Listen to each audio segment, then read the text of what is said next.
안녕하세요. 듣다 보면 빠져드는 은근히 야릇하고 흥미진진한 이야기, 여기는 바로 행즈리아담입니다. 오늘도 시간 여행 떠날 준비 되셨죠? 구독과 좋아요는 행즈리아담의 힘이 됩니다. 지금 바로 시작합니다. 예로부터 이 고을에는 대대로 명성을 떨치던 양반 가문이 있었사옵니다. 이름하여 윤대감댁.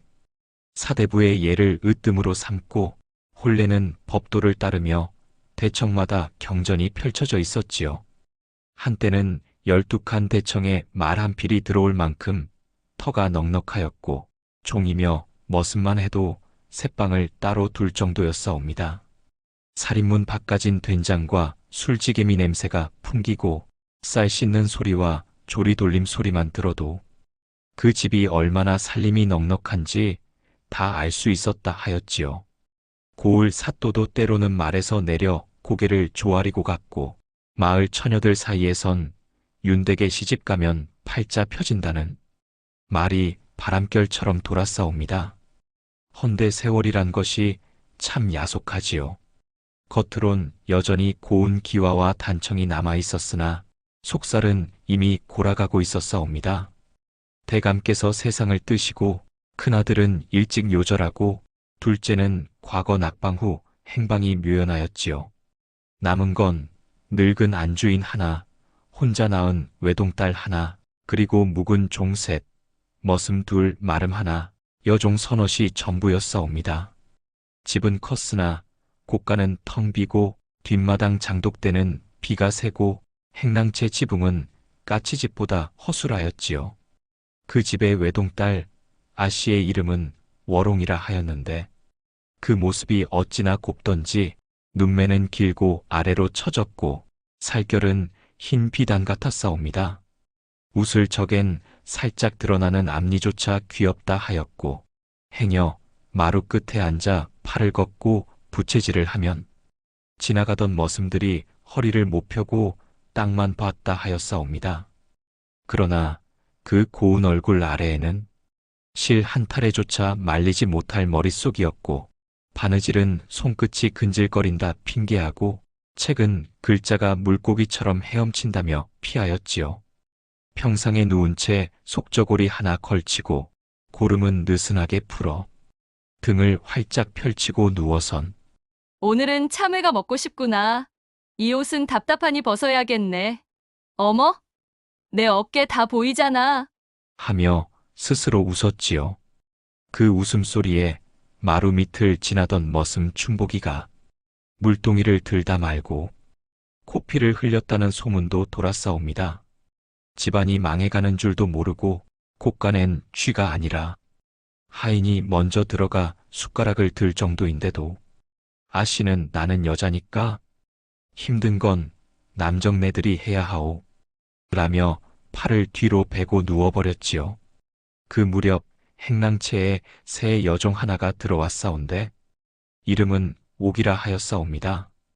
이름도 성도 없이 마치 하늘에서 툭 떨어진 사람처럼 조용히 들어와 부엌일을 돕고 우물가를 오가며 말 한마디 군더더기 없이 일만 하였지요.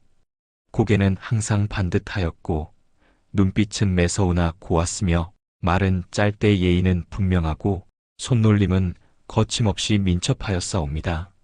처음엔 모두들 또 하나 일 잘하는 계집이 왔구나 하고 넘겼지만 며칠 지나지 않아 늙은 하녀는 속삭였지요.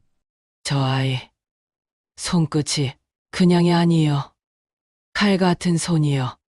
새벽마다 우물가에서 물을 깃고 장터에 다녀와선 쌀값이 올랐다며 혼잣말을 하고 저녁마다 부엌 뒤편에서 조용히 무언가를 읽는 그녀를 보고 하인 돌쇠는 두 손을 모아 수군댔지요.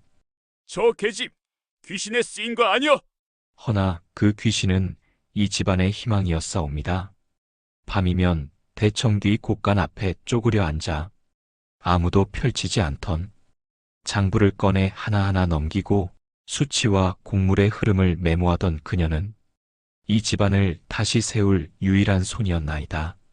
오기가 처음 곡간 장부를 손에 들었던 날은 비가 부슬부슬 내리던 초가을 저녁이었사옵니다. 행랑채 뒤켠 아무도 찾지 않는 곳간 한쪽에 쌓여있던 낡은 장북구러미는 먼지가 수북이 앉아 있었고 겉장에는 대미라 쓰여 있었지만 그 속은 텅 빈 듯 허술하였지요. 분명 작년엔 마을 쌀값이 반석에 80문이었는데 이 기록으론 그보다 더 들어온 걸로 되어 있사온데 어찌 쌀독은 비었을까요? 오기는 작은 숨을 내쉬며 손끝으로 숫자를 훑고 지워진 글씨를 따라 붓자국을 더듬었사옵니다.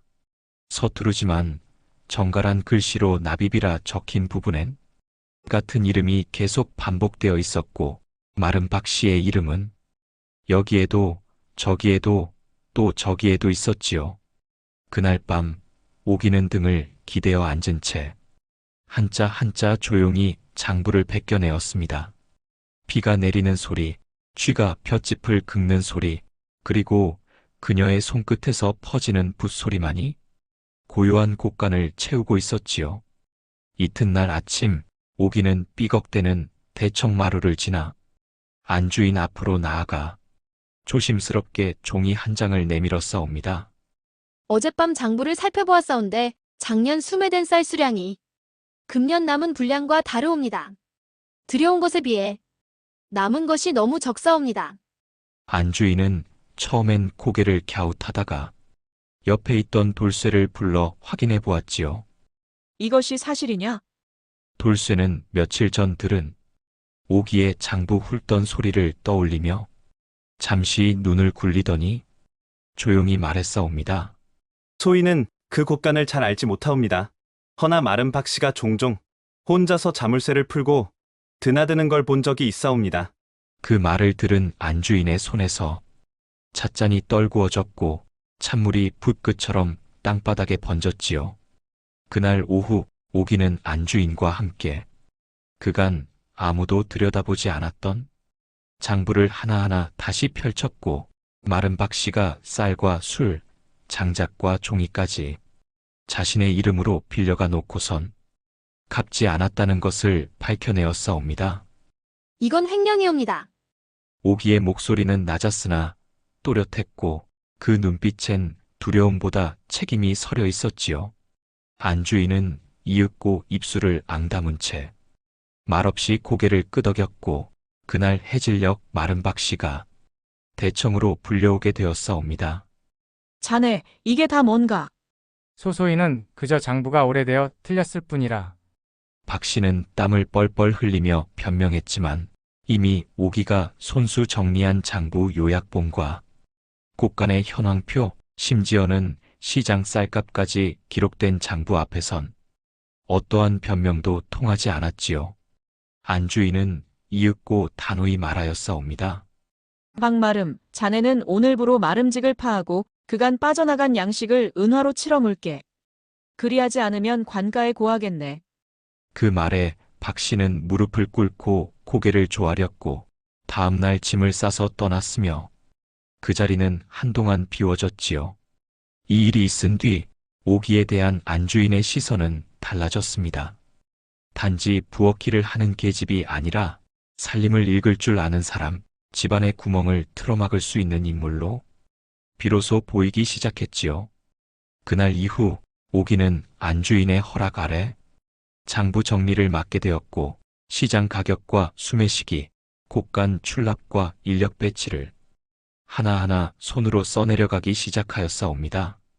그러면서도 오기는 스스로를 낮추었고 전종일 뿐이옵니다. 살림을 아낄 뿐이지요. 라며 조용히 뒤로 물러섰지요. 허나 그런 오기의 소문은 곧 마을 장터까지 퍼지게 되었고 시장 상인들은 윤댁엔 요즘 기특한 계집 하나 있어. 그 애가 집안 끌고 가는 기세더라. 하며 고개를 끄덕였다 하였사옵니다.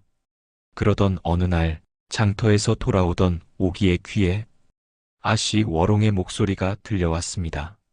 오기, 넌 요즘 어찌나 바빠 보이는지? 혹여 대감댁 여주인이라도 된 거 아니오? 그 말투엔 비아냥이 섞여 있었지만 오기는 미소만 지었지요. 아씨께서 한가하셔서 저희가 바쁜 것이지요. 종이 하는 일은 아씨를 편히 쉬게 하기 위함 아니겠사옵니까? 그 말에 아씨는 눈을 깜빡이며 한동안 입을 다물었다고 하였사옵니다. 바로 그날 밤 안채 마님은 행랑채로 직접 찾아와 오기에게 조용히 물었지요. 내가 그동안 무엇을 놓치고 살았을까? 그대는 어찌 종의 몸으로 그리 헤아릴 줄 아는가? 오기는 고개를 숙이며 작은 목소리로 대답했사옵니다. 종이기의 귀를 열고 종이기의 눈을 떴사옵니다.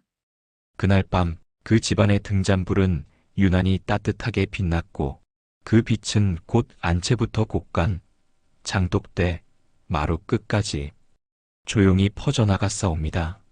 마름이 내쫓기고 나서 윤대감댁은 비로소 조용한 숨을 돌릴 수 있었사옵니다.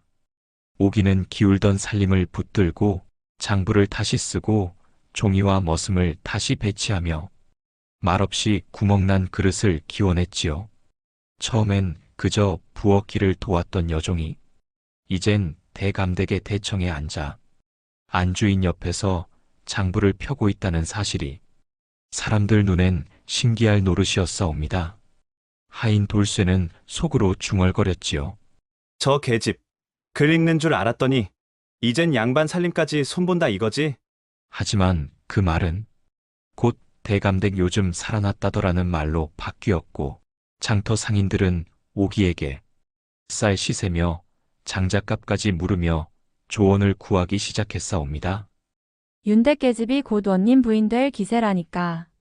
그러던 어느 날 그 소문은 마침내 워롱 아씨의 귀에까지 닿고 말았지요. 그날도 아씨는 평상에 드러누워 한 손엔 부채, 한 손엔 수박 조각을 들고 있었사옵니다. 속저고리는 어깨에서 흘러내렸고 반쯤 드러난 가슴선에선 땀이 반짝였지요. 어머, 오기가 대청에서 장부를 봤다 하더냐? 창놈이 기와집에 앉았다더냐? 아씨는 목소리를 높이며 손에 들고 있던 수박 껍질을 툭 던졌고 그 곁에서 선 늙은 하녀는 조용히 말했지요. 아씨 요즘 집안이 숨통이 트인 건 다 오기 덕이라 하옵니다. 그 말에 아씨는 입꼬리를 실룩이며 눈을 가늘게 떴고 한참을 말없이 앉아 있다가 조용히 평상에서 일어났지요. 그날 밤 아씨는 일부러 행랑채를 찾았고 혼자 등잔불 아래에서 붓을 들고 앉아 있는 오기를 바라보다 이리 물었사옵니다. 너, 왜 그런 짓을 하느냐? 그저 종이면 종답게 지내면 될 것을? 내가 무엇이길래 이 집안을 손보려 드느냐? 그 말에 오기는 붓을 내려놓고 고개를 들었지요. 그리고 아주 조용히 그러나 또렷하게 말했사옵니다. 종이기에 이 집이 무너지면 함께 무너지기 때문이옵니다. 아씨께선 평상에 앉아 계셔도 저희는 그 마루가 꺼지면 함께 빠지옵니다. 그 말에 아씨는 말문이 막혔지만 바로 고개를 돌리며 웃으며 말했지요. 내가 이 집을 살렸다고 생각하느냐? 허면 그 잘난 손으로 내 신분도 고쳐보거라. 그 말을 남기고 돌아선 아씨의 뒷모습은 예전처럼 당당해 보이지 않았사옵니다. 그날 밤 평상에 드러누워도 잠이 오지 않았다 하였지요. 며칠 뒤 오기는 안채 마님께 드릴 소감문을 정리하고 있던 중 문 밖에서 아씨가 하녀에게 소리치는 소리를 들었사옵니다. 저것 보아라. 내가 입으려 했던 한복고름이 왜 오기 옷에 달려있느냐? 그 목소리는 예전에 게으른 듯한 투와는 달랐고 심술과 불편함이 담겨 있었지요. 아씨, 그 옷은 안주인 마님께서 내리신 겁니다. 장터 갈 때 단정히 입으라며. 하녀의 말에 아씨는 잠시 굳더니 조용히 등을 돌렸습니다. 그리고 나지막이 속삭였지요. 기껏 종년 하나가 이 집을 뒤집는구나. 그날 이후 아씨는 말수가 줄었고 마루 끝에 앉아 먼 산을 바라보는 시간이 길어졌으며 부채질도 멈추었다 하였사옵니다.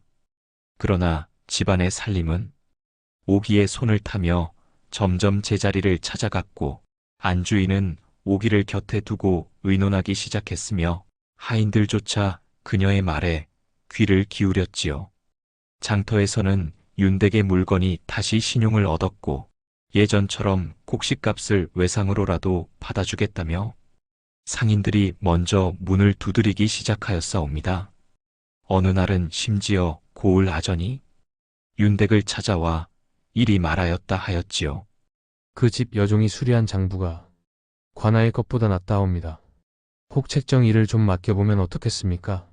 그 말을 들은 안주인은 눈을 동그랗게 뜨고 말없이 웃었고 오기는 단정히 고개를 숙이며 사양했지요. 소인은 종일 뿐이옵니다. 집안이 먼저 바로 서는 것이 우선이옵니다. 그러나 그 겸손함마저 사람들의 입에서는 미담으로 퍼져나갔고 언젠가부터 이 고을에서는 윤댁엔 얼굴 좋은 아씨 하나, 속이 단단한 여종 하나 있다는 말이 흔하게 들리게 되었사옵니다. 아씨는 그 말을 들을 때마다 살짝 미간을 찌푸렸고 때로는 스스로도 알 수 없는 감정에 자꾸만 눈물이 고이곤 하였지요. 그러던 어느 날 안주인이 아씨를 불러 이리 말하였사옵니다. 얘야, 너도 한번 오기에게 배워보는 것이 어떠하냐? 비단만 두르고 살기엔 세상이 그리 녹록지 않단다. 그 말에 워롱 아씨는 고개를 푹 숙였고 한참을 말없이 있다가 조용히 말했사옵니다. 내가 너무 게을렀던 게냐? 그 말을 들은 안주인은 딸의 손을 조용히 잡아주었고 멀리서 그 광경을 지켜보던 오기는 말없이 등을 돌리고 다시 장부를 정리하기 시작했사옵니다. 그녀의 손끝엔 언제나 그렇듯 조용한 힘이 깃들어 있었고 그 힘은 이제 집안 안채와 행랑채를 넘어 이 마을 전체에까지 따스하게 퍼져가고 있었사옵니다. 가을 들녘이 황금빛으로 물들 무렵 윤대감댁의 곡간은 오랜만에 곡식으로 가득 찼고 장독대에는 잘 익은 된장과 간장이 반들거렸사옵니다. 종들 사이에선 웃음소리가 오갔고 하인들은 오기의 말이면 토를 달지 않았지요. 안주인은 어느덧 병색이 옅어지고 마루 끝에서 따뜻한 차를 들며 지나가는 바람에도 미소를 머금었사옵니다. 그 모습을 바라보던 오기는 한 걸음 물러서며 속으로 되낼 뿐이었지요. 이 집이 사람의 온기가 도는 집이 되었구나. 그러던 어느 날 고을에 크고 작은 관청 단속이 내려왔사옵니다.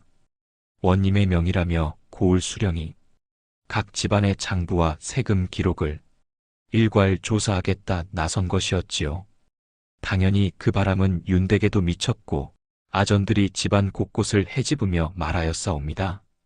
요즘 윤댁 장부가 정갈하다 하여 관가수도 눈여겨보고 있다 들었소이다. 혹 이 안에 관가 출납과 어긋난 것이 있으면 가산을 몰수하겠소이다. 그 말에 안주인은 얼굴빛이 새하얘졌고 하인들은 우왕좌왕하였사오나 오기만은 조용히 대청 끝에 앉아 장부를 꺼내들었지요. 이 장부는 소인이 손수 정리한 것이옵니다. 잘못된 곳이 있다면 벌을 받겠사오나 그 이전의 기록은 살피심이 좋을 듯하옵니다. 그 말에 아전들은 의심의 눈초리를 거두지 못했으나 한 장, 두 장 장부를 넘기다 결국엔 고개를 끄덕이며 말했지요. 이보다 더 정갈한 장부는 처음이요. 윤댁은 이번 조사에서 제외하겠소. 그 한마디에 안주인은 눈물을 흘리며 오기의 손을 덥석 잡았고 하인들은 넙죽절을 올렸사옵니다. 그날 저녁 안채의 마루 끝에 오기는 조용히 앉아 있었고 그 곁에 워롱 아씨가 다가와 앉았지요. 오기야, 나는 너를 처음부터 미워한 건 아니었다. 그 말에 오기는 조용히 고개를 숙였고 아씨는 덧붙였지요. 나는 늘 예쁘다는 소리만 듣고 자랐단다. 예쁜 것이 다인 줄 알고 살았는데 너를 보고 처음 알았지? 집안을 살리는 건 어깨나 얼굴이 아니라 마음이라는 걸? 오기는 잠시 말을 멈추었고 바람에 흔들리는 등잔불 아래서 천천히 고개를 들어 아씨를 바라보며 말했사옵니다. 아씨는 지금도 고우시옵니다. 허나 고운 꽃도 땅에 있어야 피나이다. 이제부터는 아씨께서 그 땅이 되시옵소서. 그 말에 아씨는 참지 못하고 오기의 손을 꽉 잡았고 두 여인은 말없이 마루 끝에서 길게 물든 석양을 바라보았지요. 그날 이후 워롱아 씨는 직접 행랑채를 오가며 오기에게 글을 배우기 시작하였고 안채에선 두 여인의 웃음소리가 밤까지 이어졌으며 하인들 사이에선 이 집은 이제 살아난다는 말이 퍼졌사옵니다. 그로부터 몇 해가 지나 윤댁은 고을에서도 다시 이름을 되찾았고 장터에서도 윤댁 살림법이라 하여 사람들이 그 장부 기록을 배우려 모였으며 심지어 관아에서도 오기를 불러 기록법을 나누어 달라 하였지요. 허나 오기는 어느 날 조용히 행랑채를 정리하고 손수건 하나에 옷가지 몇 벌을 싸서는 안채 마님께 이리 인사드렸사옵니다. 저는 이제 떠나려 하옵니다. 왜 그러느냐? 이 집은 내가 없으면 그 말에 오기는 조용히 웃으며 답하였지요. 이제 이 집은 제가 없어도 스스로 설 수 있을 만큼 단단해졌사옵니다. 그리 되었으니 이제 종이 아닌 저도 제 삶을 살아보고 싶사옵니다. 안주인은 목을 삼키며 고개를 끄덕였고 워롱아 씨는 행랑채의 마당 끝까지 나와 오기의 뒷모습을 오래도록 바라보았지요. 바람이 불어 오기의 도포자락이 나부꼈고 그 길은 햇살과 그림자가 엇갈려 이어졌사옵니다. 누구는 말하였지요. 그 여종은 종이 아니었어. 그 집의 운명을 짜내던 고요하고도 단단한 실이었지. 또 누구는 속삭였지요. 이름은 없었지만 향기로 남은 꽃이었지. 그리고 누군가는 오늘도 그 대청 끝에서 장부를 펼칠 때마다 말한다 하였사옵니다. 이 방식 다 그때 그 여인이 가르쳐 준 것이지요. 윤댁 살린 여종 하나? 그 이름은 아무도 몰라도 그 향은 지금도 여기 있습니다. 이야기 재밌게 들으셨나요? 야담은 들을수록 빠져드는 맛이 있죠. 앞으로 더 흥미진진한 이야기로 찾아올 테니 구독과 좋아요 잊지 말고 꼭 부탁드려요. 그럼 다음 이야기에서 또 만나요.